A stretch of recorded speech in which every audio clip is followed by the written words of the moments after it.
Life में 20s का जो पीरियड होता है ना, वो मेनली 3 चीज़ों में जाता है। कॉलेज की अटेंडेंस और प्रोजेक्ट सबमिशन में, नेटफ्लिक्स और तीसरा फ्यूचर के बारे में चिंता करते हुए।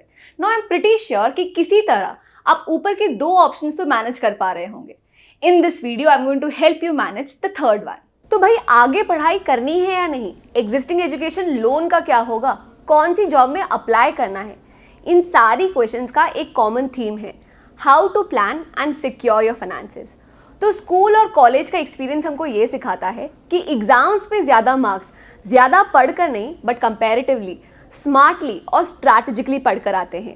उसी तरह एक सेफ सिक्योर फ्यूचर ये ज़रूरी नहीं कि ज़्यादा काम करके या ज़्यादा कमाई से आए, बट कंपैरेटिवली स्मार्टली और स्ट्रैटेजिकली इन्वेस्ट करके आते हैं। यही जो वर्ड है ना, इन्वेस्ट, इसे जब भी हम सुनते हैं तो ये क्वेश्चंस आते हैं, क्या ये सेफ होगा या नहीं, एडवाइस कौन करेगा। तो वीडियो के एंड में इस क्वेश्चन का भी मैं आपको आंसर दूंगी। पर मार्केट में इतने सारे ऑप्शंस में से एक स्टूडेंट के लिए या एक बिगिनर के लिए बेस्ट ऑप्शन टू इन्वेस्ट क्या होगा, ये पिक करने में हमारी हेल्प करने वाले हैं India's biggest channel and YouTuber on financial education, mister Pranjal Kamra. Let's meet him. Hi Pranjal, glad to have you on the show. Hi Priya, thank you for inviting. I am so thrilled to be here. You know, it's so exciting whenever I get a chance to interact with students. It's wonderful. Thank you. So Pranjal, first thing first, क्या आपको लगता है students को financial planning करने की जरूरत है? बिल्कुल ज़रूरत है। इनफैक्ट ये क्रिटिकल है इन्वेस्टिंग में कि आप कितना जल्दी शुरू कर रहे हैं, क्योंकि power of compounding kicks in. एक एग्जांपल देता हूं मैं, अगर किसी ने 30-35 साल पहले विप्रो के शेयर में 1000 रुपए लगाए होते तो आज उसकी कीमत 50 करोड़ रुपए से भी ज्यादा है। जी हाँ, 1000 रुपए 50 करोड़ रुपए बन गए 30 सालों में। लेकिन उसके लिए जरूरी है कि आप 30 साल इन्वेस्टेड रहें। तो अगर आप 20 साल की उम्र में या 25 साल की उम्र में 1000 रुपए लगा रहे हैं, तब जाके जब आप 50-55 के होंगे तो आपके पास इतनी वेल्थ होगी कि आप अपनी लाइफ को एंजॉय कर पाएंगे। वहीं अगर कोई 35-40 की उम्र में स्टार्ट करता है तो जब तक कंपाउंड होकर अच्छी वेल्थ बनती है तब तक उम्र गुजर चुकी होती है। तो 25 साल के पहले अगर आप शुरू करें तो आप अच्छी लाइफ एंजॉय कर पाएंगे। तो बहुत ज़रूरी है कि आप जल्दी शुरू करें। अब मार्केट में इतने सारे ऑप्शंस अवेलेबल है इन्वेस्टमेंट के लिए, एक स्टूडेंट को या बिगिनर को आप क्या सजेस्ट करेंगे? तो प्रिया, मैं आपसे पूछता हूं, जब आप इन्वेस्टिंग या सेविंग्स के बारे में सोचती हैं तो सबसे पहला आपको इंस्ट्रूमेंट कौन सा ध्यान आता है? मुझे याद है स्कूल खत्म होते साथ और कॉलेज स्टार्ट होते वक्त ही मैंने सेविंग्स अकाउंट खुलवाया था अपना। राइट, हम में से ज्यादातर लोग जब सेविंग्स की बात आती है तो हमारे दिमाग में सेविंग्स अकाउंट आता है। और ये बहुत आयरॉनिकल है, क्योंकि सेविंग्स अकाउंट जो नाम है ना, ये नाम ही बहुत मिसलीडिंग है। इमेजिन करिए, आपके पास बचपन में वो मिट्टी की गुल्लक होती थी, तो वो गुल्लक कैसी डिजाइन होती थी कि उसमें आप पैसे तो डाल सकते हैं, लेकिन जब तक आप गुल्लक तोड़े ना, उसमें से पैसे निकाल नहीं सकते, क्योंकि वो गुल्लक ऐसी बनी होती थी कि डाल सकें जब चाहें लेकिन निकाल ना सकें। इसलिए वो गुल्लक भर पाती थी।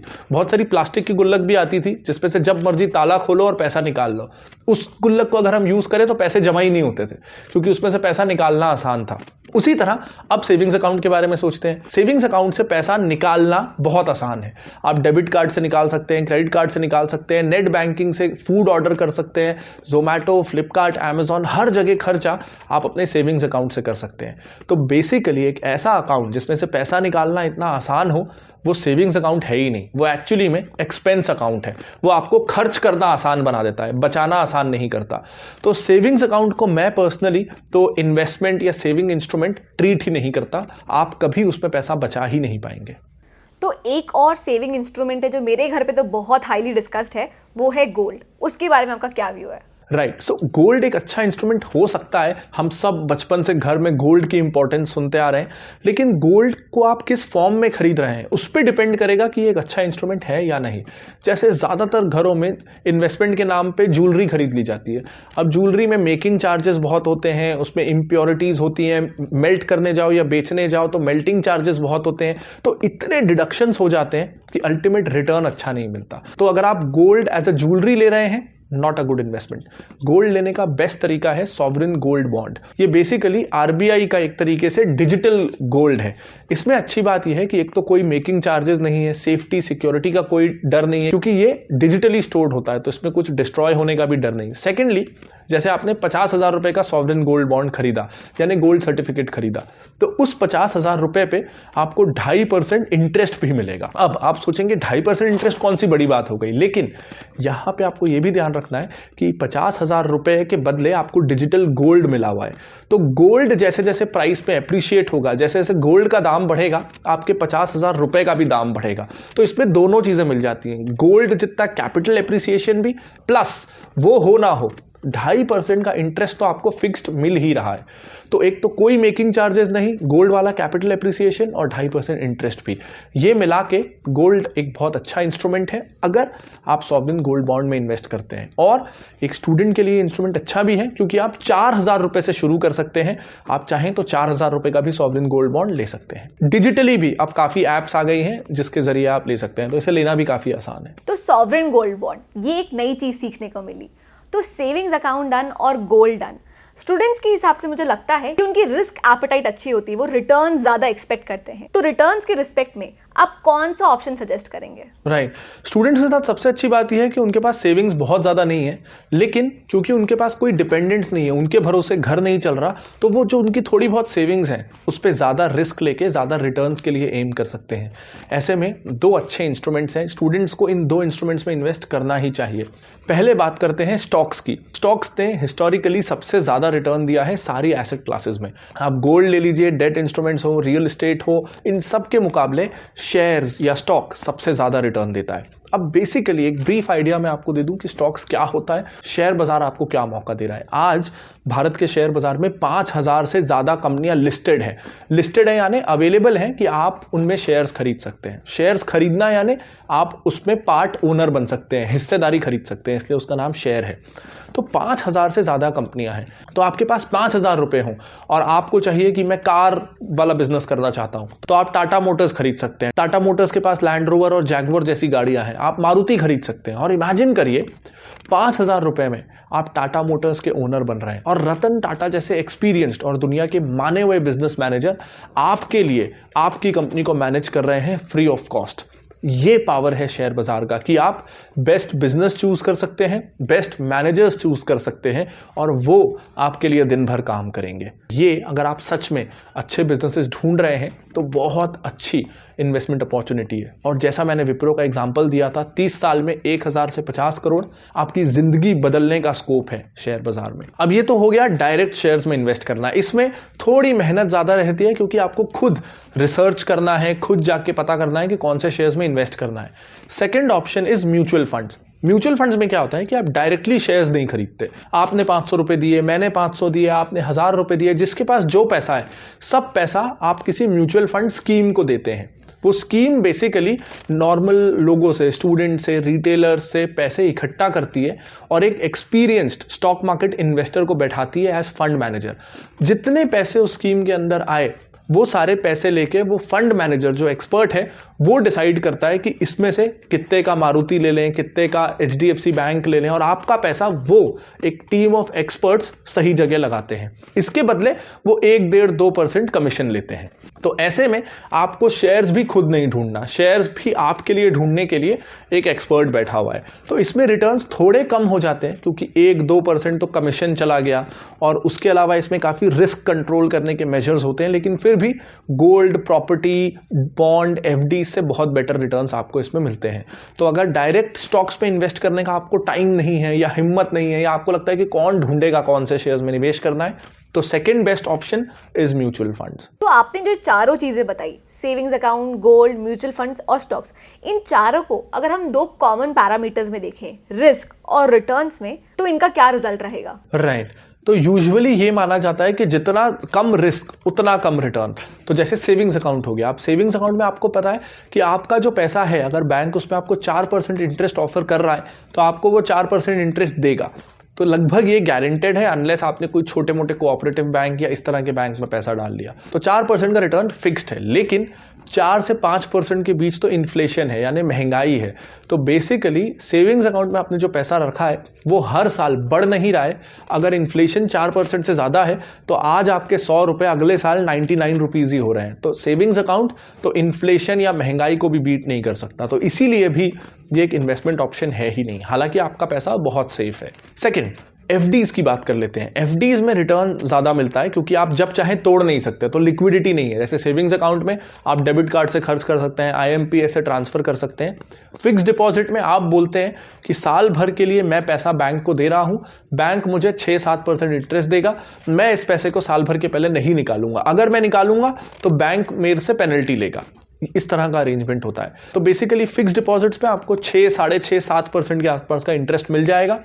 अब 5% की तो इन्फ्लेशन है, तो आपको केवल 1-2% का रिटर्न मिल रहा है, वो भी अगर आपकी टैक्सेबल इनकम नहीं है। नहीं तो टैक्स अगर लग गया इस इंटरेस्ट पे तो एफडी का रिटर्न महंगाई के बराबर ही हो जाएगा। तो 1-2% के हिसाब से एफडीज भी अच्छा इंस्ट्रूमेंट नहीं है। तीसरा, हमने सॉवरेन गोल्ड बॉन्ड की बात की। ये एक ऐसा इंस्ट्रूमेंट है जो लॉन्ग टर्म में आपको 12% के आसपास का रिटर्न दे देगा, और डेफिनेटली इसलिए ये एक अच्छा इंस्ट्रूमेंट है। इसके बाद आता है म्यूचुअल फंड्स। म्यूचुअल फंड्स में आप 14-15% तक के रिटर्न्स एक्सपेक्ट कर सकते हैं, लेकिन इसमें वोलेटिलिटी ज़्यादा है। पूरा ये शेयर मार्केट पे डिपेंडेंट है। कभी आपका पैसा नेगेटिव भी हो सकता है। 15% रिटर्न मिलने के बजाय हो सकता है आप 100 रुपये लगाएं, अगले साल मार्केट गिर जाए तो आपके 100 रुपये 90 रुपये हो जाए। तो इसमें थोड़ा लोगों को डर लगता है, रिस्क थोड़ा ज़्यादा है। हालांकि जब आप चाहे निकाल सकते हैं, लिक्विडिटी पूरी है। लेकिन लॉन्ग रन में अगर आप 10 साल 8 साल म्यूचुअल फंड्स में इन्वेस्टेड हैं तो अच्छा ही रिटर्न मिलेगा। आप 14-15% तक एक्सपेक्ट कर सकते हैं, गारंटी कुछ नहीं है। अब लास्ट इंस्ट्रूमेंट आता है स्टॉक्स। अब स्टॉक्स में कोई लोअर लिमिट कोई अपर लिमिट नहीं है। अगर आपने अच्छे से नहीं किया तो आप 1 साल में, 1 महीने में, 1 दिन में भी पूरा पैसा डुबो भी सकते हैं। अगर आपने बहुत अच्छे से कर लिया, आप एब्सोल्यूट जीनियस हैं, तो हो सकता है साल भर में पैसा आपका 2 गुना 4 गुना भी हो जाए। तो कोई लोअर लिमिट अपर लिमिट नहीं है, लेकिन एक रीजनेबल एक्सपेक्टेशन ये होती है, अगर आप किसी अच्छे इन्वेस्टमेंट एडवाइजर की मदद ले रहे हैं या कोई अच्छी स्टॉक रिकमेंडेशन सर्विस सब्सक्राइब कर रहे हैं, तो आपको अराउंड 18 से 20% का रिटर्न एक्सपेक्ट करना चाहिए। 1 साल में नहीं, क्योंकि ये भी मार्केट वोलेटिलिटी पे डिपेंडेंट होता है, लेकिन 3 से 5 साल में आप 18 से 20% का पर ईयर का रिटर्न एक्सपेक्ट कर सकते हैं। यानी ऑन एन एवरेज आपको ये उम्मीद रखनी चाहिए कि हर 4 साल में आपका पैसा डबल होता रहे। तो एज स्टूडेंट्स आपको म्यूचुअल फंड में इन्वेस्ट तो करना ही चाहिए, वो तो बिल्कुल, उसमें कोई डाउट ही नहीं है। म्यूचुअल फंड एक ऐसा एसेट क्लास है जो आपको अच्छे रिटर्न्स दे सकता है, और उसमें आपको कोई ज़्यादा एक्टिव पार्टिसिपेशन भी नहीं करना। तो म्यूचुअल फंड्स तो सारे स्टूडेंट्स को करना ही चाहिए, चाहे महीने का 500 रुपये डालें, लेकिन करना चाहिए। सेकेंड, अगर आपको चाहिए कि आपको ज़्यादा रिटर्न्स चाहिए और आप थोड़ी बहुत स्टडी कर सकते हैं, थोड़ा बहुत इन्वॉल्व हो सकते हैं, थोड़ा बहुत फाइनेंस सीख सकते हैं, तो हायर रिटर्न्स के लिए, तेजी से पैसा कंपाउंड करने का खुद को चांस देने के लिए जो लोग इंटरेस्टेड हैं उनको डायरेक्टली स्टॉक्स में भी इन्वेस्ट करना चाहिए।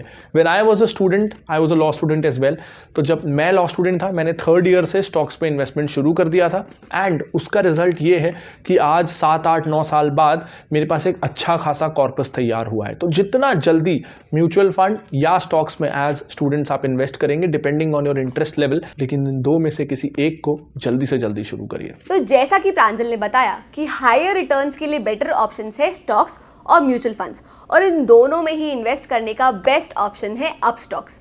अब अपस्टॉक्स ही बेस्ट क्यों है? क्योंकि डिस्क्रिप्शन पर जो लिंक है, अगर आप उसे क्लिक करेंगे तो आप अपस्टॉक्स में अपना फ्री ट्रेडिंग और डीमैट अकाउंट खुलवा सकते हैं।